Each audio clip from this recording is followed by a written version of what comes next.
রে আমি তো এত বড় গুনাহ করছি দুনিয়ার মধ্যে কেউ দেখে না, শুধু আমি জানি, আমার আল্লাহ জানে। কে জানে? আজর বলেন কে জানে? আল্লাহ তাআলাকে না পারে চিল্লা কান্না করতে, না পারে ওই মজলিস থেকে, ওই মাহফিল থেকে উঠে যেতে। সে এখন জমিনের দিকে তাকাইয়া তাকাইয়া কান্না করতেছে, মাবুদ দুনিয়া থাকা অবস্থায় আমি গুনাহ করছি, তুমি সহ্য করছো।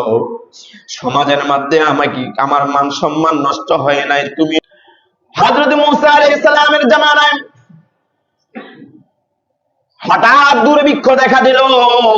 দুর্ভিক্ষ দেখা দেওয়ার পরে সবাই হতাশা হয়ে গেল। হে আল্লাহর পয়গম্বর, এমন দুর্ভিক্ষ দেখা দিল যে দুর্ভিক্ষের কারণে বৃষ্টি হচ্ছে না, খাওয়া দাওয়া সবকিছু বন্ধ, আকাশ থেকে বৃষ্টি বর্ষণ নাই, জমিনের মধ্যে খা খা করতেছে, মাটিগুলো শুকিয়ে চৌচির হয়ে গিয়েছে, দুর্ভিক্ষের কারণে ফসল উৎপাদন হচ্ছে না। মূসা আলাইহিস সালামের উম্মতেরা, বনি ইসরাইলের সবাই গিয়ে মূসা আলাইহিস সালামের কাছে অভিযোগ করলো, ওগো আল্লাহর পয়গম্বর, তুমি নাকি আল্লাহর সাথে কথা বলো, আল্লাহকে বলো এই জমিনের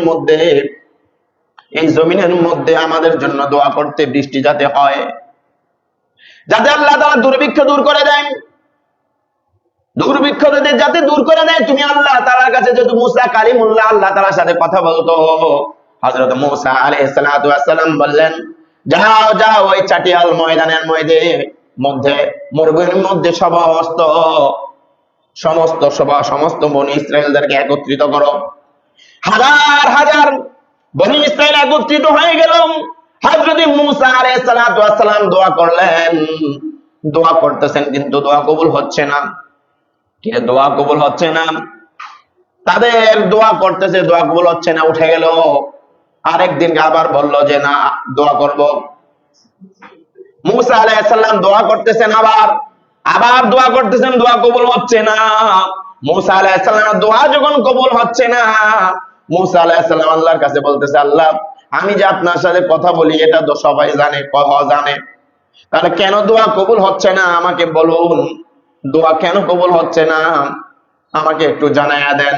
বলে, না, তোমাকে জানাবো না, তবে এই মজলিসের মধ্যে হাজার হাজার মানুষের মধ্যে একজন পাপিষ্ঠ এমন আছে, সে 40 বছর যাবত গুনাহে কবিরা করতেছে, সে 40 বছর যাবত জিনা করতেছে, 40 বছর যাবত হারামের উপর চলতেছে। একজনের কারণে পুরা উম্মতের মধ্যে দুর্ভিক্ষ দেখা দিছে, আর তোমার দোয়া কবুল হইতেছে না। ওই লোকটা যদি সরে যায় ওই মজলিস থেকে, তাহলে আমি আল্লাহ তাআলা দোয়া কবুল করব। এখন ঘোষক প্রত্যেক জায়গায় এক একজনের জায়গায় থেকে দাঁড়িয়ে বলতেছে, কে এমন পাপিষ্ঠ আছো, এই মজলিস থেকে তুমি সরে যাও, সরে যাও। এই দিক দিয়ে একজন দাঁড়াইয়া বলতেছে, কে এমন আছো পাপিষ্ঠ, তোমার কারণে মূসা আলাইহিস সালামের দোয়া কবুল হচ্ছে না, পয়গম্বরের দোয়া কবুল হচ্ছে না, তুমি সরে যাও। আবার ওই দিক দিয়ে একজনকে দাঁড়াইলো, ঘোষণা দিতেছে, কে এমন পাপিষ্ঠ আছো, এখান থেকে তুমি সরে যাও। এখন যেই বেটায় গুনাহ করছে, এই বেটা কি জানে কিনা আমরা কে কত বড় পাপ করছি, আমরা জানি কিনা? অবশ্যই জানি।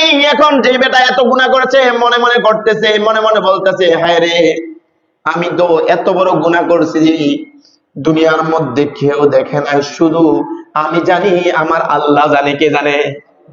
আজর বলেন কে জানে? আল্লাহ তাআলাকে না পারে চিল্লা কান্না করতে, না পারে ওই মজলিস থেকে, ওই মাহফিল থেকে উঠে যেতে।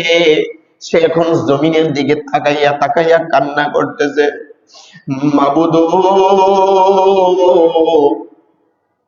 দুনিয়া থাকা অবস্থায় আমি গুনাহ করছি, তুমি সহ্য করছো। সমাজের মধ্যে আমাকে, আমার মান সম্মান নষ্ট হয় নাই, তুমি সেটাকে তুমি গোপন রাখছো। আজকে হাজার হাজার মানুষের মধ্যে যদি আমি এখান থেকে উঠে যাই, তাহলে সমাজের সবাই আমাকে ঘৃণা করবে। আমি এই জমিনকে সাক্ষী রেখে বলতেছি, এই জমিনকে সাক্ষী রেখে বলতেছি, আমি যতদিন বেঁচে থাকবো আর জীবনে একটা গুনার কাজ করব না মাবুদ।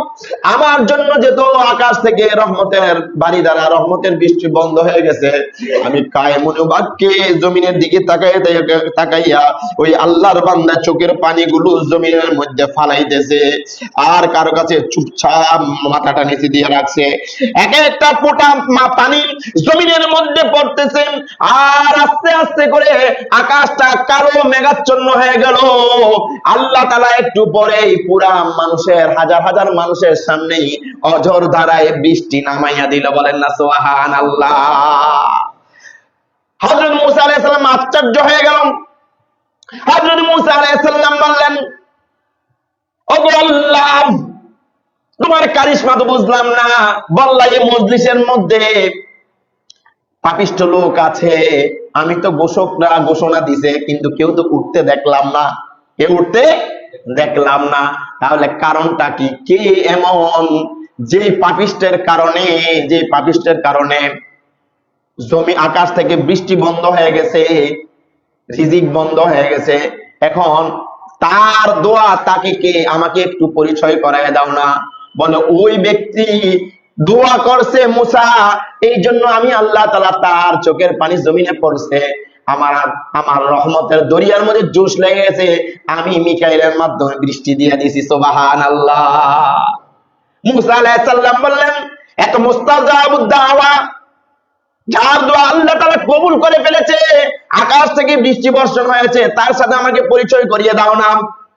আল্লাহ তাআলা বলছে সে 40 বছর যাবত গুনাহ করেছে, আমি কাউকে বলি নাই, শুধু তোমার কাছে কেন বলবো? বলেন না সুবহানাল্লাহ।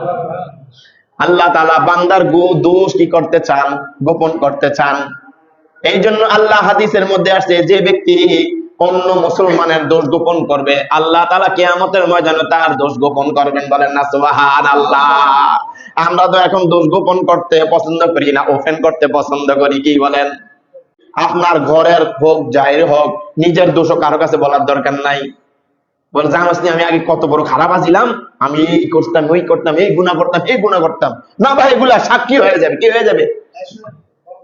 আল্লাহ তাআলা আমি যে কথাগুলি বলেছি, এই কথার আলোচনা বিষয় হচ্ছে ইস্তেগফার করব। কি করব? ইস্তেগফার করব তো ইনশাআল্লাহ। আল্লাহ তাআলা সবাইকে যে কথাগুলি বলেছি এর উপর আমাকে এবং আপনাদের সবাইকে আমল করার তৌফিক দান করুন। সবাই বলুন আমিন।